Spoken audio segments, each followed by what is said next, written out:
Hello, this is Chris from thetraderguide.com taking a look at the February 6th trading session. I've got the cable in front of you, and you can see that the British pound fell a bit on Friday in reaction to the jobs number in America, and quite frankly, what I think is going to become consolidation. There's been an impulsive move to the upside, and of course that does look very bullish. And I think that perhaps this candle may be the beginning of the end of the downtrend.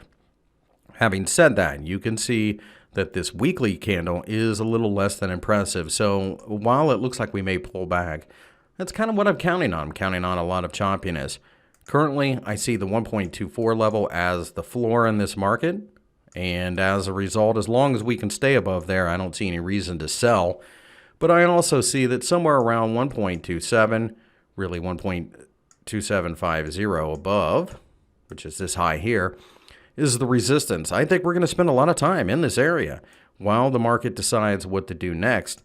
I'm buying dips and believe that, again, as long as we stay above 1.24, there's no reason to think in the other direction. I still think there's plenty of support below it, several areas, so even a breakdown doesn't necessarily have me going against the pound here. When I look at the 4-hour chart, you can see that we closed out Friday with, some supportive looking action. So my short-term signal here is going to be 125, for lack of a better number, 50, and I'm going to aim for 127. I would have a stop loss under 125, maybe right around 124.80, and that's what I expect to see. I expect to see more of this for a while. Because if this is a trend change, it's going to take a while. It's going to take a lot of convincing, that type of thing. So we'll see how this pans out. I think this is a pretty decent trade, though, to start out the week. Expect a lot of noise on the way up, but eventually once we break above this area here, I don't see why we don't just continue the pattern.